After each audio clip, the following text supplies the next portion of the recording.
Area 51. A lot has changed in the decades since Bob Lazar first told this wild story. I was fascinated. I was so excited. It's a science dream, really. I'm known for working at a classified base known as S4 out in the Nevada desert. The figure at the center of UFO lore, Bob Lazar, has once again emerged from the shadows, bringing a revelation that has kept the world on its seat. For decades, Lazar has been a controversial figure, claiming to have worked on advanced extraterrestrial technology, and his recent disclosure about Element 115, a mysterious substance he claimed has been hidden from the public eye for generations, has only added fuel to the fire of speculation. So join us as we unravel how Bob Lazar finally showed Element 115 that was sealed and hidden for decades. The gravity-defying alien propulsion.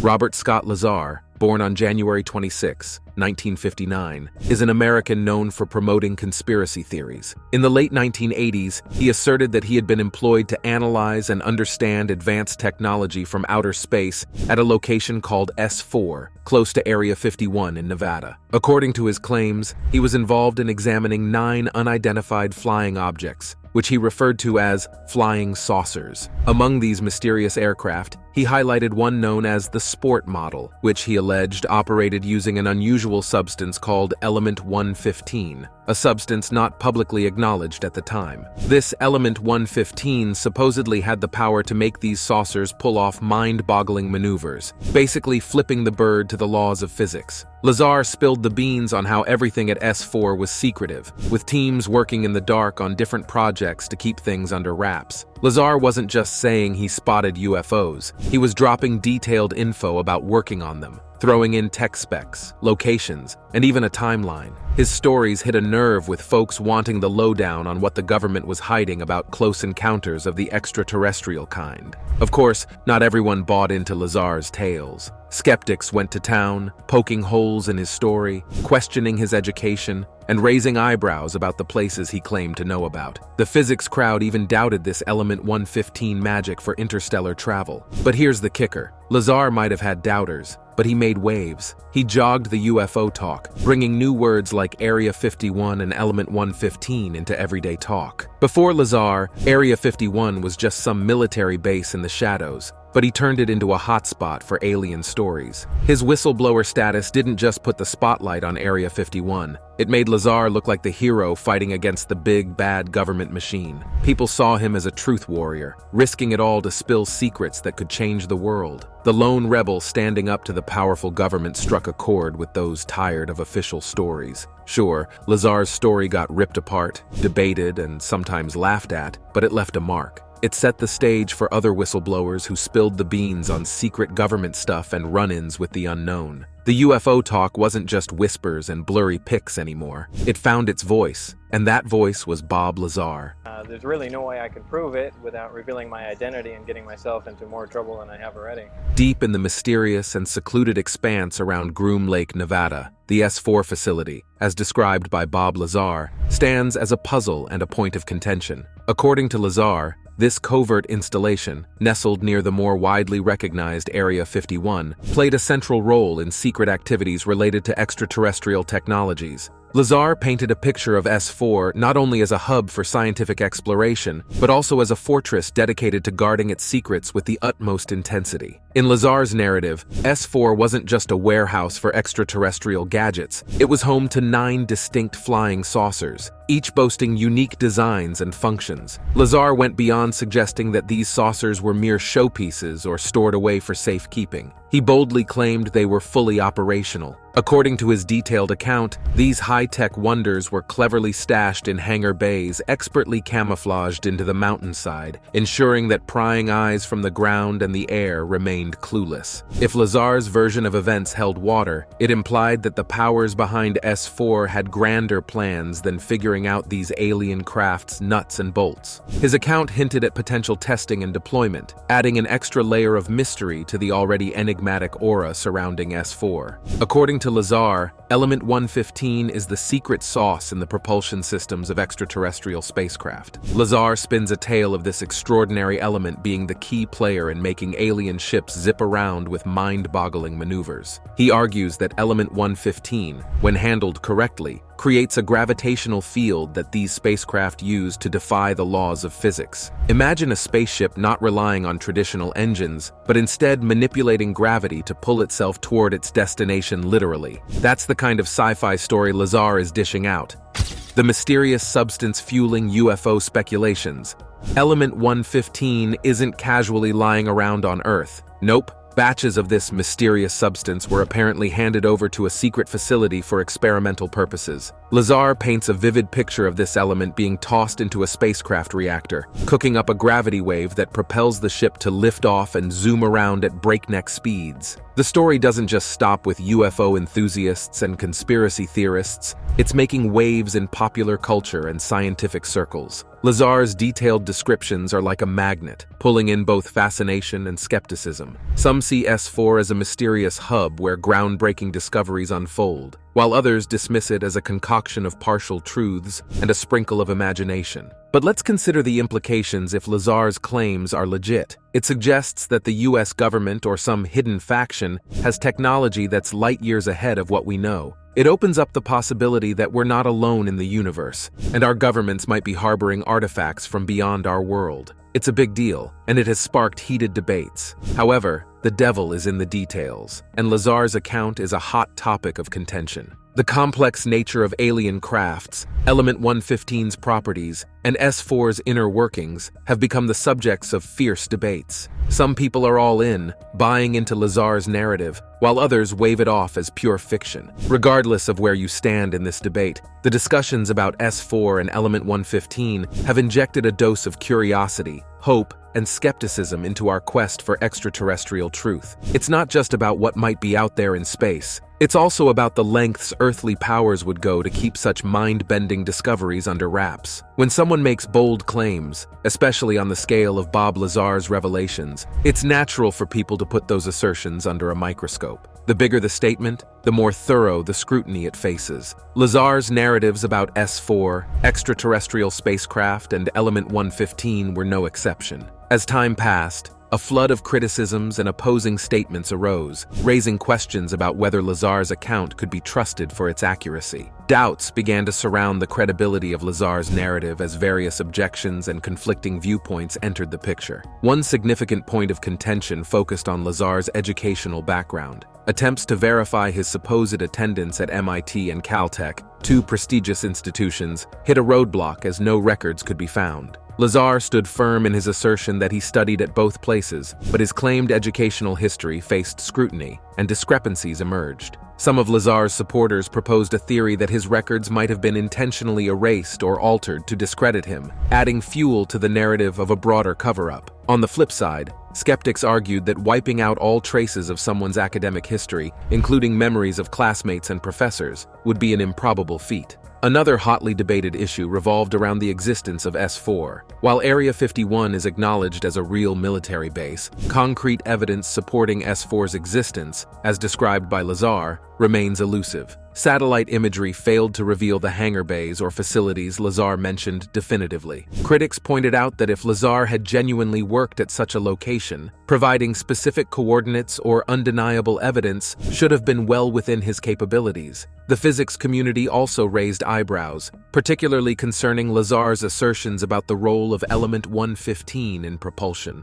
Lazar's claims of manipulating gravity with this element clashed with established laws of physics, challenging Lazar's scientific grounds. When moscovium, the official name for Element 115, was synthesized and studied, its properties did not align with Lazar's descriptions. The element's instability and short half-life appeared to rule out its use as a powerful energy source for propulsion. Moreover, skepticism surrounded Lazar's explanation of how extraterrestrial crafts operate, particularly in generating gravity waves. Physicists noted that his description lacked the depth and precision expected from someone with advanced training in physics. The concept of gravity waves seemed unfamiliar and at odds with the established scientific understanding of Element 115. Additionally, the synthesized moscovium didn't match Lazar's depiction. Some suggested that the natural stable isotope he referred to might have yet to be discovered, or was being kept confidential. They argued that our understanding of elements and isotopes continually evolves, and what may seem improbable now might become accepted knowledge in the future. Many believed Lazar's willingness to face scrutiny and backlash added credibility to his claims, as they thought an individual wouldn't endure such challenges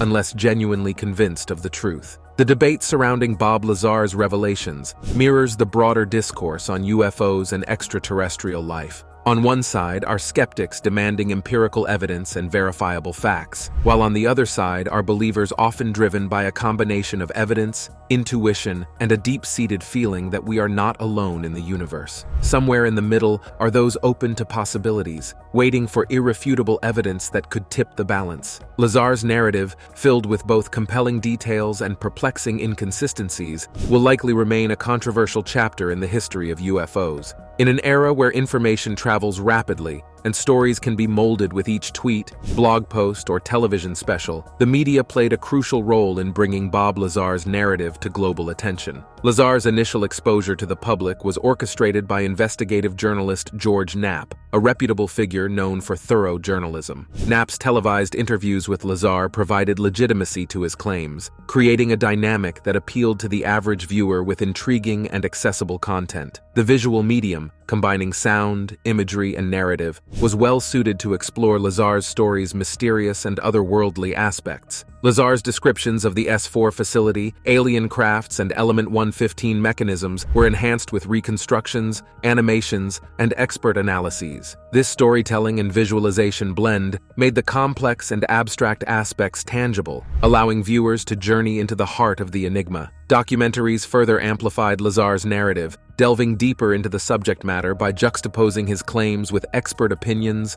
archival footage, and on-site investigations. These documentaries also introduced a diverse range of perspectives, from staunch skeptics to fervent believers, enriching the understanding of the Lazar phenomenon. The rise of the internet ushered in a new era for discussions around Bob Lazar's story. Online forums, blogs, and social media platforms became virtual arenas where people from all corners of the globe engaged in discussions, debates, and meticulous analyses of every aspect of Lazar's narrative. This democratized discourse, free from geographical or institutional constraints, occasionally unearthed details or connections that traditional media might have missed. The expansive reach of the internet ensured that Lazar's story wasn't confined to niche communities, but rather became a topic of global fascination. YouTube channels and podcasts dedicated to UFO research played a significant role in amplifying Lazar's story. Some sought to provide fresh perspectives or additional information, while others took a critical stance, attempting to debunk his claims through meticulous analysis. Supporting accounts or evidence were also presented, adding layers to Lazar's narrative. The internet essentially transformed Lazar's tale from a potential obscurity within a specific community to a global phenomenon, a central element in UFO lore. Lazar's story might have stayed within the realms of a niche interest without the involvement of various media platforms. Instead, it fueled widespread curiosity, igniting debates and inspiring a new generation to gaze at the stars with wonder, pondering the age-old question of whether we are truly alone in the universe. In the realm of science, which relies on careful examination of evidence, there can be difficulties when faced with ideas that are speculative or cannot be proven. Bob Lazar's statements, particularly those about Element 115 and its supposed characteristics, have been closely examined within the scientific framework. Decoding Element 115's journey in science.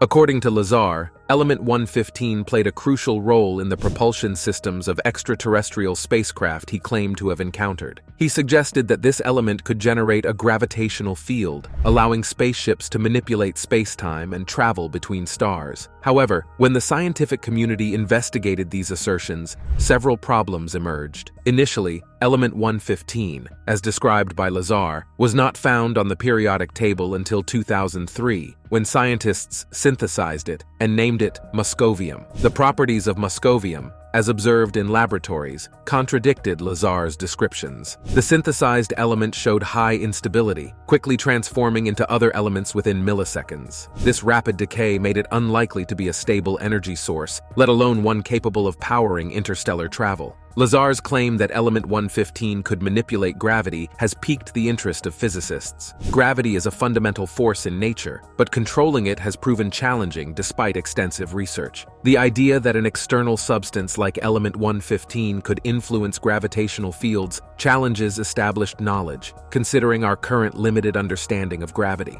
It's important to acknowledge that science is always open to new discoveries. Throughout history, theories initially dismissed have been validated through subsequent research. However, the responsibility to provide evidence lies with the person making the claim. For Lazar's assertions to be scientifically accepted, they need to be supported by empirical evidence, experiments that can be replicated, or observations that can be verified. There isn't strong evidence to support Lazar's claims about element 115 having amazing properties. Scientists have noticed that Lazar hasn't published his ideas in respected journals or worked with other scientists to verify his statements. In science, working together, discussing ideas, and having other experts check your work before everyone agrees that something is true is crucial. Lazar's not following these important steps makes some people question whether what he's saying is true. Even though Lazar's story about element 115 is fascinating, the gap between just believing it and scientists agreeing with it depends on having solid proof. Right now, we don't have that proof.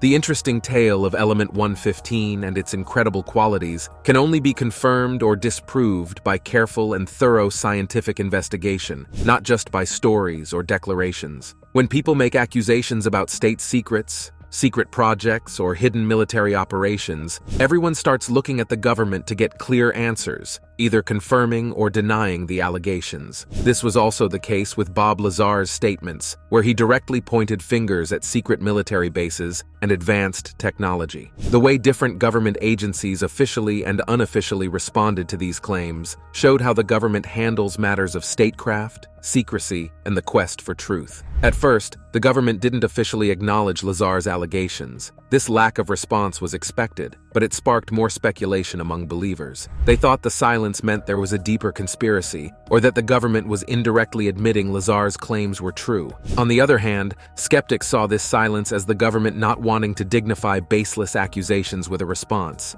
CIA admits to Area 51, but not UFOs.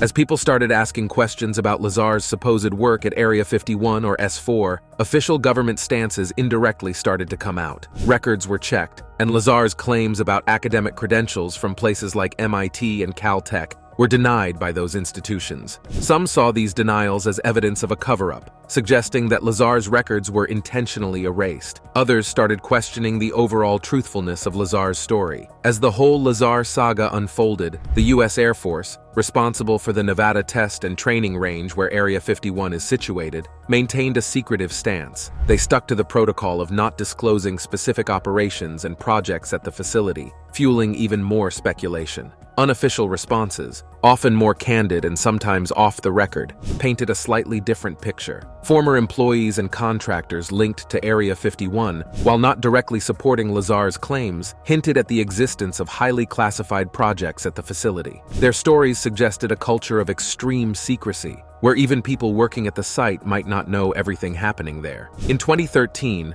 a significant moment occurred when the CIA officially admitted the existence of Area 51. This acknowledgement, something the agency had avoided for a long time, was documented in a declassified report on the U-2 spy plane program. However, it's crucial to understand that this acknowledgement did not validate Lazar's statements about extraterrestrial technologies. The report stated that Area 51 was used to test spy planes, despite different reactions from the government, some saying it didn't happen, some admitting it, and some staying silent. It's hard to really know what's going on. Lazar's statements go back and forth between seeming believable and being doubted. The government's responses to these statements make the whole story even more complicated. Whether it's seen as just how things are done, trying to confuse people on purpose, or actually telling the truth, these reactions show how tangled up things get when it comes to the government keeping things secret, people wanting to know, and the quest for the truth in a time full of mysteries. Now it's time for today's subscriber pick. Bob Lazar finally showed element 115 that was sealed and hidden for decades. He asserted that this element powered advanced propulsion systems of unidentified flying objects. His assertions surfaced in the late 1980s, causing a stir in the ufology community and beyond. Lazar described element 115, which he dubbed ununpentium, or element 115, as a stable element that could produce a gravity-defying anti-gravity effect when bombarded with protons. He claimed to have reverse-engineered alien technology at S4 and to have witnessed flying saucers powered by this element. However, Lazar's background and educational credentials have been scrutinized, with some claiming inconsistencies and a lack of verifiable evidence to support his assertions. Mainstream scientists remain skeptical, as element 115 was officially synthesized by scientists in 2003 but exhibited highly unstable properties, contrary to Lazar's descriptions. Despite this, Lazar's claims persist in conspiracy circles, and discussions surrounding element 115 continue within the context of UFO and extraterrestrial phenomena. Whether his assertions are genuine or part of a larger narrative, element 115 remains a controversial topic, blurring the lines between science, speculation, and the search for truth in the realm of unidentified aerial phenomena. Let us know what you think about Lazar's claim in the comments below. UFOs, witnesses, and government secrets.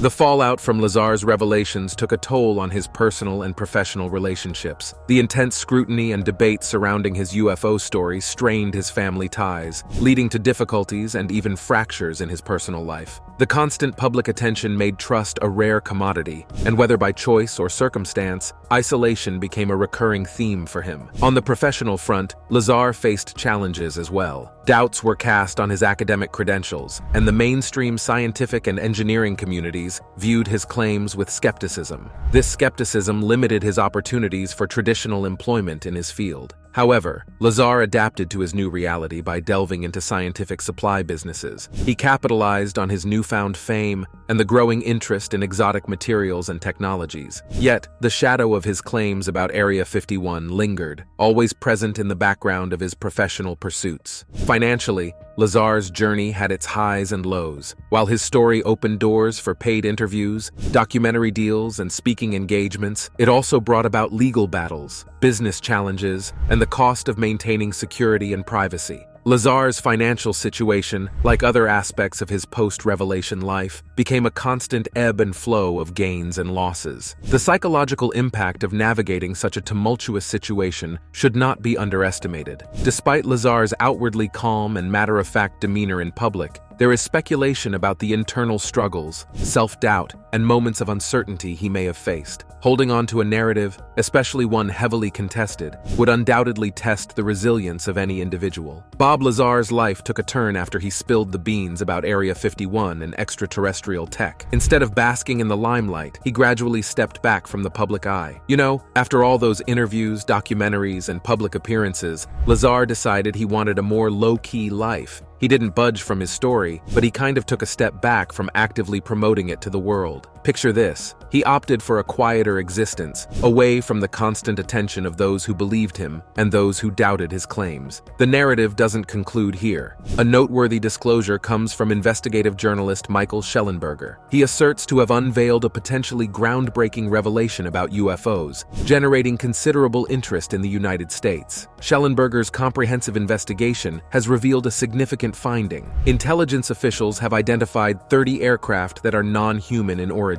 This discovery supports the assertions made by another whistleblower, David Grush, who maintains that the U.S. government possesses vehicles not of human manufacture. Schellenberger, known for his detailed reporting, emphasizes that the information he presents comes from reliable sources within the U.S. government programs studying unidentified aerial phenomena. What makes these claims more convincing is that, according to Schellenberger, those sharing details about crashed UFOs either directly witnessed the incidents or were presented with credible evidence. Importantly, this information is not limited to classified circles. Officials have shared their findings with important entities, such as the All-Domain Anomaly Resolution Office. However, when Congress attempted to verify David Grush's claims, the office reported a lack of verifiable information on the recovered UFOs. This raises questions about whether the evidence is genuinely unavailable or if there is a reluctance to confirm these assertions. Schellenberger expresses shock at his findings and draws attention to the mystery surrounding the unfolding story. To uncover the truth,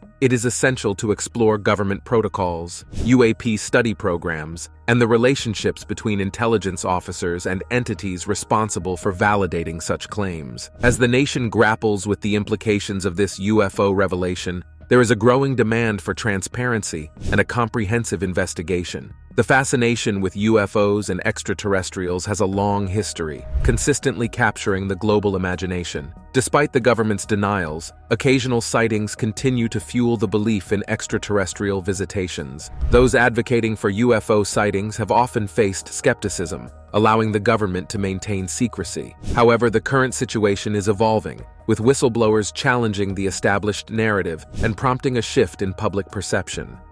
The challenge of UFO whistleblowing.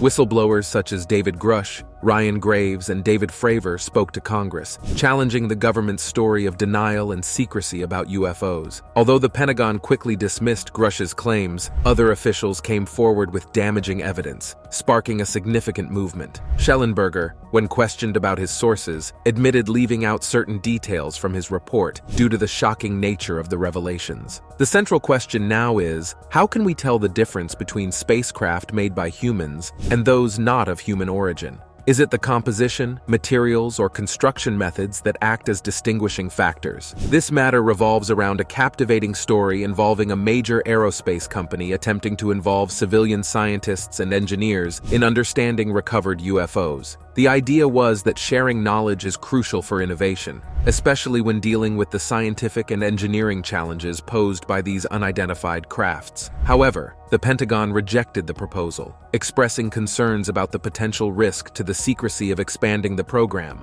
According to Schellenberger's sources, these unidentified crafts are real physical objects, challenging the Pentagon's dismissive stance attributing sightings to mass hallucination. Schellenberger suggests that Congress can verify these claims by showing a genuine commitment to uncovering the truth. The recent information suggests we might be close to uncovering the truth about UFOs, but a key question remains.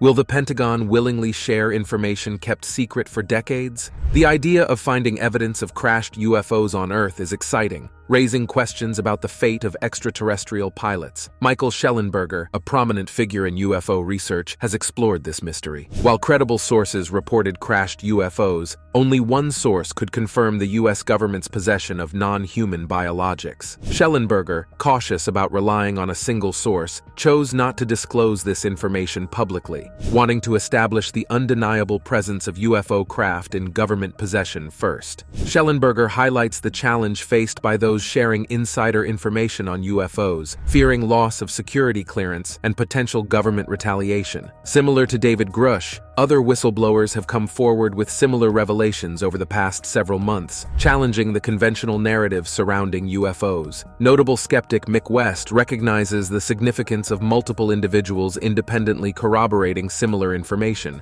making it more likely to be true. However, the Inspector General of the intelligence community, Thomas A. Monheim, seemingly contradicted these revelations in a letter to Congress. While denying specific investigations, Monheim's response leaves room for interpretation and potential ongoing inquiries, allowing speculation about the extent of official scrutiny of these claims. It's essential to understand that just because more people are coming forward with information doesn't automatically mean that there is proof of aliens or that there's a government conspiracy. The whistleblowers talk about different things, such as unidentified aerial phenomena and potential wrongdoings in UAP programs. Around 30 to 50 government employees or contractors have spoken to the All-Domain Anomaly Resolution Office at the Department of Defense to share their experiences with UAPs. Nick Pope, an expert in UAPs who worked for the UK's Ministry of Defense, pointed out that witnesses and whistleblowers use various channels to share their stories. Some tell the Advanced Aerospace Threat Identification Program directly, while others prefer the Department of Defense Inspector General,